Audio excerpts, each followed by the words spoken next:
ईर्ष्या एक अग्नि। बहुत समय पहले राजा विष्णु प्रताप अपने राज्य वैभवगढ़ पर राज करते थे। वैभवगढ़ की प्रजा राजा विष्णु प्रताप के शासनकाल में बहुत खुश और सुखी थी। इतने पराक्रमी और दयालु राजा, जिनके पराक्रम के चलते कोई दुश्मन राज्य वैभवगढ़ की ओर कुदृष्टि नहीं डाल पाया था, और अपनी प्रजा के लिए दरबार हमेशा खुला रखते थे। राजन, राज्य में किसी को कोई दुख नहीं था। दुखी यदि कोई था तो केवल स्वयं राजा विष्णु प्रताप, क्योंकि अपने जीवन के 40 वसंत बिता चुके राजन अभी तक संतान सुख से वंचित थे। रानी प्रियंवदा ने भी कितनी ही बार राजन को दूसरी शादी करने का प्रस्ताव दिया था, किंतु राजा विष्णु प्रताप अपनी प्रेयसी प्रियंवदा के लिए पूर्ण समर्पण और प्रेम भाव रखते थे। वैभवगढ़ की प्रजा भी अपने राजन के दुख से भली भांति अवगत थी, और हर रोज हर घर में सभी अपने अपने इष्ट देव से अपने राजन के लिए संतान सुख की प्रार्थना करते थे। कितने ही राजवैद्य रानी का उपचार कर चुके थे, कितनी ही मंदिरों में राजन भगवान से अरदास कर चुके थे। ऐसे ही दिन बीतते जा रहे थे। राजा विष्णु प्रताप की दयालुता और दान धर्म की चर्चाएं अब दूसरे राज्यों में भी फैल चुकी थी। विष्णु प्रताप के दरबार में मनुष्य, जानवर, यक्ष सबको समान दर्जा दिया जाता था। कोई भेदभाव, ईर्ष्या, द्वेष, लोभ, लालच नहीं था। एक दिन वैभवगढ़ में बहुत पहुँचे हुए संत का आगमन होता है। प्रजा में यह खबर दौड़ रही थी कि यदि इन संत महात्मन के मुखमंडल से राजन के लिए संतान सुख का आशीर्वाद मिल जाए तो फिर संतान सुख पक्का, क्योंकि इनका कहा एक एक वचन आज तक टला नहीं है। जैसे ही संत श्री वैभवगढ़ पधारे तो वहाँ की प्रजा ने उन्हें खुश करने के लिए हर प्रयास शुरू कर दिए। राजन भी इनकी सिद्धियों से भली भांति परिचित थे। संत श्री ने जब स्वयं के लिए इतना आदर सत्कार पाया तो मन ही मन बहुत प्रसन्न हुए। राजन ने भी संत श्री के लिए अपना आसन छोड़ा और उनका आदर सत्कार किया, पूरा राजशाही सम्मान दिया। राजा विष्णु प्रताप के सत्कर्मों की खबर संत श्री को भी थी, और आज उन्होंने स्वयं भी यह सब अनुभव कर लिया था। राजन के दुख का भान भी संत श्री को हो चुका था, और अपने राजा की खुशी के लिए वैभवगढ़ की प्रजा की व्याकुलता देखकर संत श्री बहुत खुश हुए। सबकी मन की व्यथा को जानकर संत श्री ने कहा कि हे राजन, मैं आपकी और आपकी प्रजा की मनोदशा से भली भांति परिचित हूँ। ऐसे धर्मपरायण राजा हो आप, जो अपनी प्रजा को संतान की भांति रखते हैं, और आपकी प्रजा भी आपको पिता तुल्य मानती है। मैं आप सबकी व्यवहार कुशलता से बहुत प्रसन्न हूँ और आपको संतान सुख का वरदान देता हूँ। हे राजन, आपको दुखी होने की जरूरत नहीं है। आपके भाग्य में दो दो संतानों का सुख लिखा है। संत श्री के मुख से जब विष्णु प्रताप ने अपने लिए इतने कीमती आशीर्वचन सुने तो उन्हें अपने कानों पर विश्वास ही नहीं हो रहा था। दरबार में मौजूद हर कोई जिसने भी यह सुना, उसकी खुशी का कोई और या छोर नहीं था। सभी बहुत खुश थे। विष्णु प्रताप ने महात्मा से कहा कि हे महात्मन, मैं आपका शुक्रिया कैसे अदा करूं? तो संत श्री बोले कि हे राजन, मैं तो एक साधु हूँ, मुझे क्या ही चाहिए भगवान की भक्ति के सिवा, और मैंने कुछ भी ऐसा नहीं किया है जिसके बदले मुझे कुछ मिले। यह तो आपका ही भाग्य है, और यह समय बड़ा बलवान है। जिस समय जो होना होता है वह होकर ही रहता है। इससे हम कोई छेड़छाड़ नहीं कर सकते हैं, ना ही इसे टाल सकते हैं, और उसी समय ने मुझे यहाँ आज भेजा है आपका दुख हरने के लिए। हे राजन, यह समय ही है जो समय समय पर हमारे धैर्य, ज्ञान, क्रोध, काम की परीक्षा लेता रहता है। क्या पता आज इस समय जो हमें दुख लग रहा है, आगे चलकर जब पीछे मुड़ेंगे तो उस समय यह सुख लगेगा, और इससे भी बड़े बड़े दुख या सुख आगे आने वाले समय में हमारा इंतजार कर रहे हों। तो हर परिस्थिति का डटकर सामना करना आना चाहिए। ना ही दुख में बहुत दुखी होना और ना ही सुख में बहुत ज़्यादा खुश होना। हे राजन, बहुत जल्द आप दो सुंदर कन्याओं के पिता बनोगे। हर पिता अपनी संतान के लिए संसार के हर सुख की कामना करता है और प्रयास भी करता है कि उसकी संतान को हर सुख, हर कामयाबी मिले। किंतु हे राजन, हर कोई अपना भाग्य अपने समय की घड़ी के कांटे के साथ लिखवा कर लाता है। ऐसे ही आपकी बेटियां भी अपना अपना भाग्य लेकर आएंगी। उनके भाग्य में भी कुछ कष्ट, कुछ दुख सुख लिखे हैं। तो कभी भविष्य में विपरीत परिस्थितियां आएं तो धैर्य रखना, उचित समय आने पर सब ठीक ही होगा। और हाँ, सब अपने अपने कर्म फल को पाते हैं, तो किसी के दुख का कारण कोई और नहीं होता है। सबको अपने अपने किए का फल ही मिलता है। तो अपनी संतान के दुख का कारण खुद को मत समझना। मैं तो बस भविष्य की ओर इशारा मात्र कर रहा हूँ। उस समय को ना आप बदल पाएंगे और ना ही मैं। तो अब ज़्यादा गंभीर मत होइए और आज के पल की खुशी को कल की चिंता में खराब मत करिए। खुशियाँ मनाइए, बेटियाँ आने वाली हैं, उनके स्वागत की तैयारियाँ कीजिए। बस मेरी कही बातें याद रखना। वैभवगढ़ की प्रजा, राजा विष्णु प्रताप और रानी प्रियमवदा सब संत श्री के मुखारविंद से यह खुशी के स्वर्ण शब्द सुनकर बहुत खुश हुए। राजा विष्णु प्रताप थोड़े चिंतित थे, किंतु इस खुशी के आगे सारी चिंता फिक्र छोटी महसूस हो रही थी और मन ही मन सोच रहे थे कि मेरी बेटियां होंगी, मेरे और प्रियमवदा के लालन पालन में बड़ी होंगी। हम उन्हें कैसे कोई कष्ट होने देंगे। यदि हमारी प्रजा का हम इतना ख्याल रख सकते हैं तो क्या हमारी बेटियों का नहीं रख पाएंगे। इन्हीं विचारों में राजा डूबे थे कि संत श्री ने राजा की मनोदशा समझकर कहा, हे राजन, अभी इस चिंतन मनन के लिए पूरा जीवन पड़ा है। वर्तमान के सुख का आनंद लें। चलिए अब इस वृद्ध साधु को भोजन नहीं करवाएंगे क्या। मैंने तो सुना था आप किसी को भी भूखे उधर नहीं जाने देते हैं। संत श्री हंसने लगते हैं। विष्णु प्रताप हाथ जोड़कर माफ़ी मांगते हुए, माफ़ करना महात्मन, आपने खुशी ही इतनी बड़ी दी है कि मैं सब कुछ भूल गया। संत श्री व्यंग्यात्मक हंसी हंसते हुए, अच्छा तो इसका इनाम खाली पेट दिया है आपने। सारा दरबार संत श्री की बात सुनकर हंसने लगता है। सभी खाना खाते हैं और संत श्री के विश्राम की व्यवस्था की जाती है।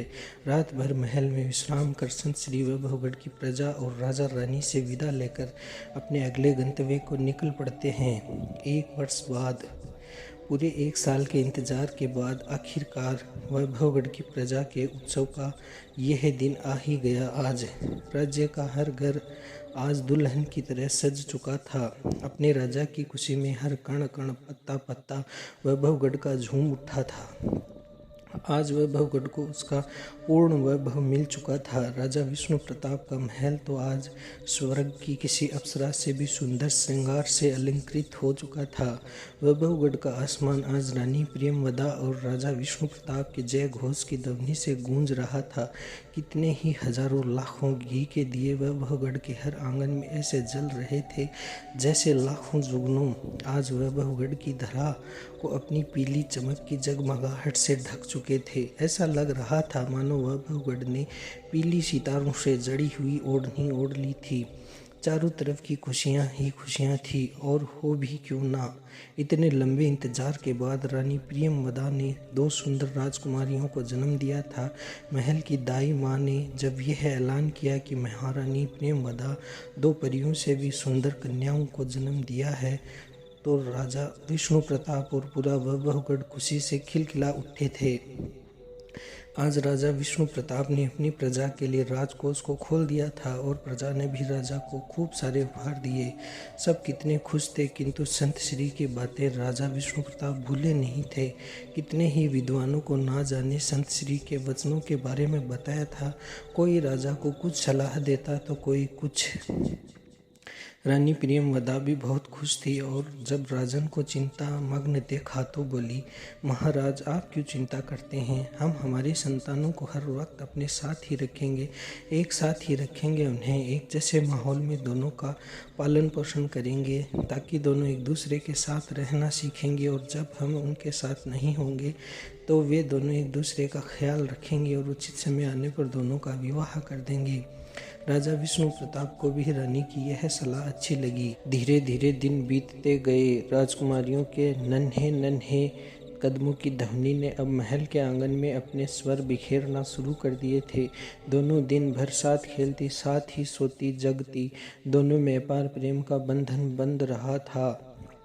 बड़ी राजकुमारी का नाम नंदिनी, छोटी का नाम मैथिली था। नाक नक्श में दोनों एक जैसी ही थी, बस एक दूसरे से कुछ अलग था। तो राजकुमारी नंदिनी थोड़ी सी सांवले रंग की थी और मैथिली का रंग गोरा था। दोनों की शिक्षा भी एक साथ ही चल रही थी। धीरे धीरे दोनों यौवनावस्था में प्रवेश कर चुकी थी।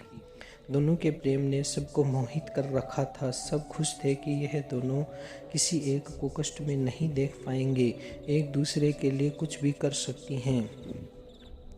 एक दिन राजमहल में कहीं से उड़ता हुआ एक तोता आ जाता है, जो कि अपना नाम कृष्णा बताता है। देखने में बहुत ही सुंदर और इंसान की हर बात का जवाब देने वाला। किसी को नहीं पता वह कहाँ से आया था, किंतु था इतना बातूनी कि सबको प्यारा लगने लगा था। वह भी राजकुमारियों के आपसी प्रेम को देखकर बहुत खुश था और दोनों के साथ अच्छे से घुल मिल गया था। दोनों राजकुमारियों को भी कृष्णा तोते का साथ धीरे धीरे बहुत भाने लगा था। न जाने कहाँ कहाँ की बातें उनको बता चुका था, कितनी ही कहानियाँ सुना चुका था। एक दिन बातों ही बातों में राजकुमारी मैथिली ने कृष्णा को पूछा, कृष्णा, संसार में सबसे सुंदर स्त्री कौन है? कृष्णा हंसकर, राजकुमारी, मैंने बहुत सी स्त्रियां देखी हैं, अप्सराओं के बारे में भी बहुत कुछ सुना है, किंतु आप दोनों बहनों की सुंदरता के आगे सब फीकी ही हैं। मैथिली मुस्कुराकर, अच्छा तो फिर हम दोनों बहनों में सुंदर कौन है? कृष्णा आश्चर्य से, राजकुमारी, यह तो मैंने सोचा ही नहीं, मैं कल आपको बता दूंगा। मैथिली, ठीक है, फिर कल पता चलेगा संसार की सबसे सुंदर स्त्री कौन है, और हंसने लगती है।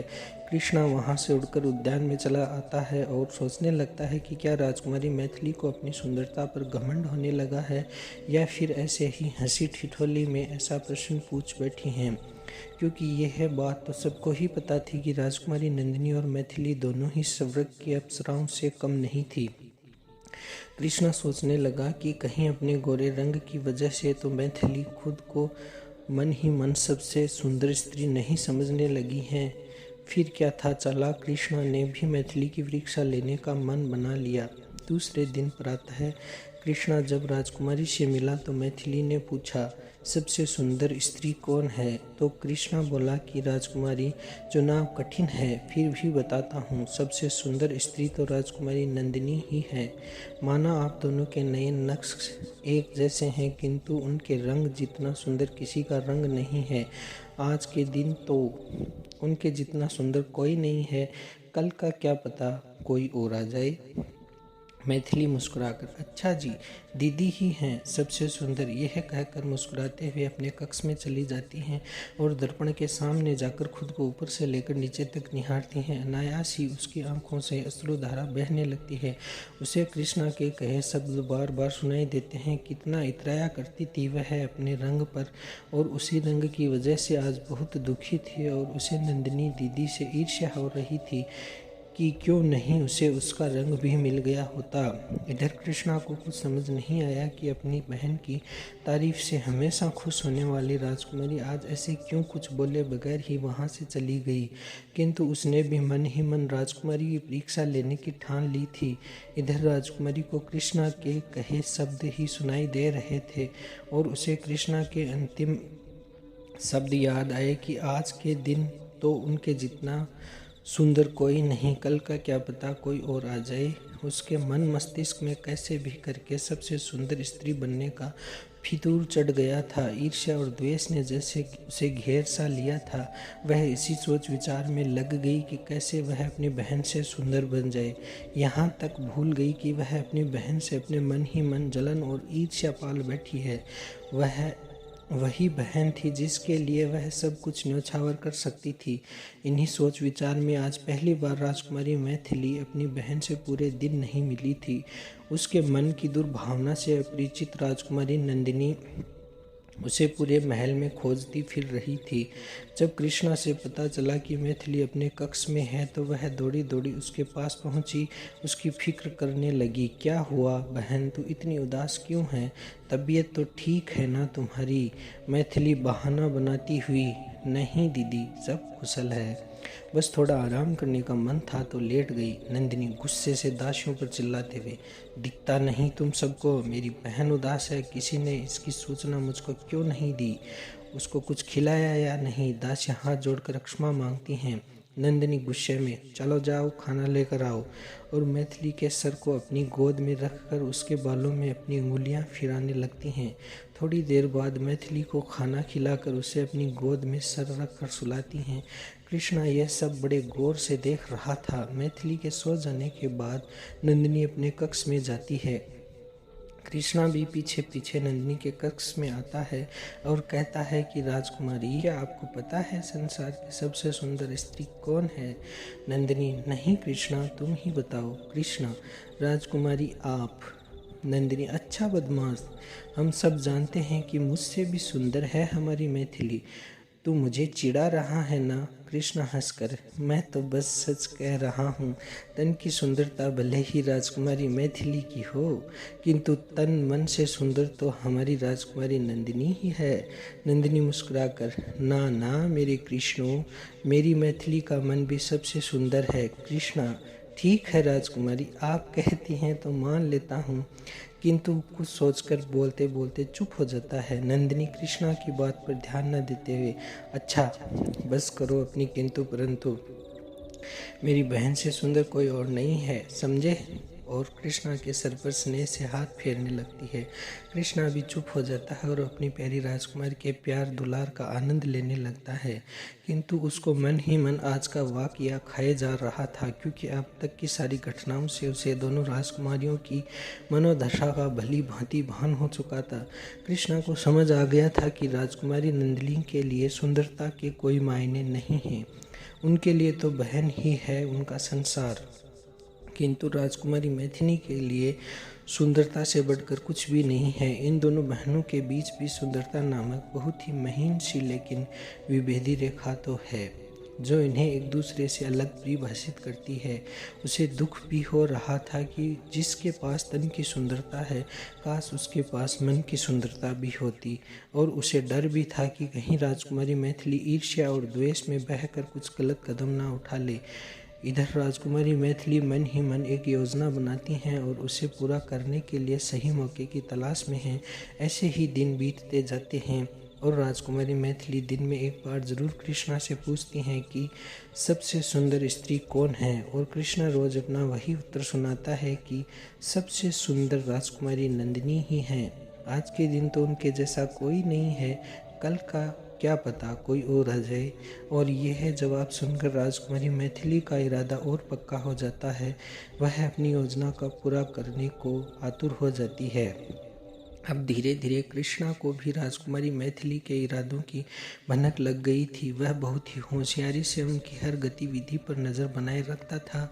एक दिन अचानक से उन्हीं महान संत श्री ने फिर से वैभवगढ़ के महल में प्रवेश किया। राजा विष्णु प्रताप और रानी प्रियंवदा ने संत श्री का स्वागत पूरे आदर सत्कार के साथ किया, और नगर की सारी प्रजा भी संत श्री के आगमन से बहुत खुश थी। सभी उनके दर्शन को व्याकुल थे। राजकुमारियों के जन्म के इतने वर्षों बाद संत श्री का आगमन सबको आनंदित कर रहा था। राजकुमारी नंदिनी और मैथिली ने भी संत श्री के दर्शन किए। कृष्णा ने भी संत महात्मन को प्रणाम किया। आज महल में बहुत चहल पहल थी, सबका ध्यान संत श्री की आवभगत में ही लगा हुआ था। इधर राजकुमारी मैथिली को इससे अच्छा मौका कहाँ मिलता। उसने मन ही मन आज रात में अपनी योजना को निष्पादित करने का फैसला किया, और उसने संध्या के समय कृष्णा को फिर वही प्रश्न पूछा, और कृष्णा ने भी फिर वही अपना पुराना जवाब सुनाया। तो मैथिली बोली, अच्छी बात है, आज और सही कृष्णा, कल से अपना जवाब बदल लेना। कृष्णा चौंक कर, वो क्यों राजकुमारी? मैथिली सब पकाते हुए, अरे कुछ नहीं, मैं तो ऐसे ही मजाक कर रही थी, यह कहकर वहाँ से चली जाती है। कृष्णा को राजकुमारी के इरादों की भनक तो पहले से ही थी। उसको समझते देर न लगी कि हो ना हो आज महल में कुछ अनुचित होने वाला है। राजकुमारी नंदिनी के साथ आज वह पूर्णतया चौकन्ना था और मैथिली का छुप छुप कर पीछा कर रहा था। राजा विष्णु प्रताप ने सभी मंत्रियों और परिवार के सदस्यों को आज रात्रि संत श्री के साथ रात्रि भोज का आदेश दिया। महल के सभी नौकर चाकर भोज की तैयारियों में लगे हुए थे। उधर मैथिली ने मौका पाकर राजकुमारी नंदिनी के कक्ष का द्वार बाहर से बंद कर दिया और नंदिनी को कक्ष के में बंद कर दिया। ये सब करते हुए कृष्णा ने उसे देख लिया और उसने चुपके से कक्ष का द्वार खोलकर राजकुमारी नंदिनी को झूठ मूठ का बहाना बनाकर महारानी प्रियंवदा के कक्ष में भेज दिया और उनके जाने के बाद खुद नंदिनी के कक्ष का द्वार बाहर से बंद करके कक्ष के अंदर छुप गया। इधर मैथिली इन सब से अनजान अपनी योजना अनुसार नंदिनी के कक्ष के बाहर आकर आवाज़ लगाती है, दीदी आप कहाँ हैं? तो अंदर से कृष्णा राजकुमारी नंदिनी की आवाज़ में बोलता है, अंदर ही हूँ बहन, मुझे किसी ने भूल से बाहर से बंद कर दिया है, द्वार खोलो। नंदिनी की आवाज़ सुनकर मैथिली को यकीन हो जाता है कि नंदिनी कक्ष में ही है और वह अपनी योजना को अंजाम तक पहुँचाती है और नंदिनी के कक्ष के पर्दों को आग लगा देती है। धीरे धीरे आग विकराल रूप ले लेती है और कृष्णा को भी कक्ष से बाहर निकलने का कोई मार्ग नहीं मिलता है। कुछ ही क्षण बाद मैथिली कक्ष के द्वार पर आकर चिल्लाने लगती है। उसकी चीख सुनकर कृष्णा फिर से राजकुमारी नंदिनी की आवाज़ में कहता है, अरे बहन ये है क्या हो गया, बचाओ मुझे। और भी बाहर महल के नौकर चाकर भागकर आ जाते हैं। सभी आग पर काबू पाने की कोशिश करते हैं। चीख सुनकर नंदिनी भी पहुंचती है। नंदिनी को सामने देखकर मैथिली आश्चर्य से उसे देखते ही जाती है और सोचती है कि अंदर कौन है और जल्दी से कक्ष का द्वार खोलती है। अंदर चारों तरफ आग दहक रही थी और एक कोने में कृष्णा भी अधजली हालत में बड़बड़ा रहा था, सुंदर तो राजकुमारी नंदिनी ही है। उसकी यह हालत देखकर मैथिली को सारा माजरा समझते देर न लगी। वह उसे बचाने को आग में कूद जाती है। उसे आग में जाता देख नंदिनी भी उसके पीछे उसे बचाने आग में कूद जाती है। जैसे तैसे आग पर काबू पाया जाता है। कृष्णा अधजली हालत में मैथिली की गोद में है। मैथिली भी जगह जगह से झुलस जाती है और नंदिनी भी झुलस जाती है। मैथिली के दाहिने हाथ की अंगुलियां हाथ से अलग हो जाती हैं। यह घटनाक्रम संत श्री की आंखों के सामने घटित हुआ था। उन्होंने नंदिनी और कृष्णा को मैथिली से अलग किया और क्रोध भरे स्वर में बोले, अब तो शांत हो गई है तुम्हारी ईर्ष्या, जला दिया ना सब कुछ तुम्हारी ईर्ष्या ने। मैथिली कुछ बोल नहीं रही थी, बस अश्रुधारा उसकी आंखों से बह रही थी। संत श्री, तुमने तो अपनी बहन के कक्ष को आग के हवाले कर दिया था। यदि तुम उसके तन को जला भी देती तो क्या उसके मन को जला पाती? देखा उसके निश्चल मन को, कैसे तुम्हें जलता देख खुद आग में कूद गई। और यह पागल कृष्णा कैसे राजकुमारी के प्राणों की रक्षा के लिए खुद कक्ष में बंद हो गया। अभी भी तन की सुंदरता ही दिख रही है क्या तुम्हें? राजा विष्णु प्रताप, रानी प्रियंवदा, राजकुमारी नंदिनी और महल में उपस्थित हर एक मनुष्य संत श्री के लड़खड़ाते अधरों और भीगी पलकों के साथ निकलते इन शब्दों को सुनकर भौचक के रह गए। सबको समझते देर न लगी कि यह अग्निकांड किसकी करनी थी और क्यों थी। किसी को विश्वास ही नहीं हो रहा था कि राजकुमारी मैथिली भी ऐसा कर सकती है, किंतु प्रत्यक्ष को प्रमाण की क्या आवश्यकता। कुछ देर सब शांत रहते हैं। मैथिली शांति को चीरते हुए क्रुण क्रंदन करते हुए, महात्मन, मेरी मनसा दीदी को मारना नहीं थी, किंतु मैंने उन्हें हानि पहुंचाने की योजना जरूर बनाई थी। मुझे नहीं पता था कि कृष्णा सब कुछ जान चुका है। मैं खुद को कभी माफ़ नहीं कर पाऊंगी। आज मैं यह क्या करने चली थी? कृष्णा का उपकार मैं कैसे चुकाऊंगी? उसी ने मेरी बहन को आज बचा लिया और मेरे हाथों पाप होते होते रह गया। आज मुझे समझ आ गया क्यों कृष्णा दीदी को संसार की सबसे सुंदर स्त्री बताता है। मैं ईर्ष्यावश दीदी को नुकसान पहुंचाने वाली थी और देखो मेरे हाथों बेचारे कृष्णा की क्या हालत हो गई है। हे महात्मन, कृष्णा के प्राणों की रक्षा कीजिए, इसे बचा लीजिए। चाहे तो इसके बदले आप मेरे प्राण ही क्यों ना ले लीजिए, किंतु इसे बचा लीजिए। संत श्री, तुम्हारे प्राण नहीं चाहिए। तुम्हें तुम्हारे किए का आभास हुआ, उसका पश्चाताप ही बहुत है, किंतु तुम्हारी किए की सज़ा तो तुम्हें भोगनी ही होगी। इस रूप रंग पर तुम्हें बहुत अभिमान है। जिस सुंदरता के लिए तुमने आज ये सब किया है, तुम्हें कभी वापस नहीं मिल पाएगी। तुम्हारी ये जली अंगुलियां हमेशा तुम्हें तुम्हारी कुरूपता का एहसास कराएंगी। और राजा विष्णु प्रताप संत श्री को बीच में टोककर हाथ जोड़कर, हे महात्मन, बस करिए, अपनी कठोर वचनों को विराम दीजिए। इसको इसकी गलती का एहसास हो गया है, कृपा कीजिए, इसकी सुंदरता ना छीनिए इससे। संत श्री, हे राजन, मैंने पहले भी कहा था, यह समय किसी की नहीं सुनता है। जो जब होना होता है वह होकर ही रहता है और अपने कर्मों का कर्म फल तो हर किसी को भोगना ही पड़ता है। मैं और आप किसी के भाग्य और कर्म फल को नहीं बदल सकते हैं विष्णु प्रताप। हे महात्मन, किंतु पश्चाताप भी तो कुछ होता है ना। संत श्री, ठीक है राजन, मैं इसे तन की सुंदरता तो वापस नहीं दे सकता, किंतु मन की सुंदरता का वरदान देता हूँ। जब भी किसी के लिए यह पूर्ण मन से दुखी होगी, किसी की पीड़ा देखकर उसका दर्द खुद अनुभव करेगी, तो उस स्थिति में यदि यह उस प्राणी, पेड़ पौधे या किसी भी जीव को छू लेगी, तो इसकी सुंदरता उस जीव में चली जाएगी और उसके सारे कष्ट दूर हो जाएंगे, किंतु यह खुद अब कभी अपनी सुंदरता प्राप्त नहीं कर पाएगी। मैथिली हाथ जोड़कर रोते हुए आंखों में आंसू लेकर कृष्णा को छू लेती है। कृष्णा एकाएक फिर से अपने सुंदर रूप में आ जाता है। फिर मैथिली राजकुमारी नंदिनी को छूती है और वह भी फिर से अपने सुंदर रूप में आ जाती हैं। यह चमत्कार देखकर सब बहुत खुश होते हैं। संत श्री मैथिली के जले हुए घावों को भरने के लिए उन पर लेप लगाते हैं। मैथिली सबसे अपनी की माफ़ी मांगती हैं। राजा विष्णु प्रताप और रानी प्रियमदा अपनी बेटी की मनोदशा को समझकर उसे माफ़ कर देते हैं।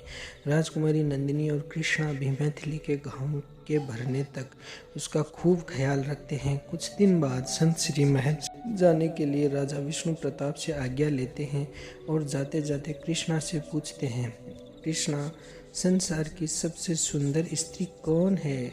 सब कृष्णा की ओर देखते हैं। कृष्णा मुस्कुराते हुए, सबसे सुंदर तो राजकुमारी मैथिली ही है, क्योंकि सोना जलकर ही कुंदन बनता है और राजकुमारी भी ईर्ष्या की अग्नि में इतने वर्षों जलकर अब कुंदन बन चुकी है। इतना सुंदर मन आज तो किसी का नहीं है, कल का क्या पता कोई और आ जाए। कृष्णा का जवाब सुनकर सब बहुत खुश होते हैं। इसी के साथ संत श्री भी वैभवगढ़ से विदा लेते हैं।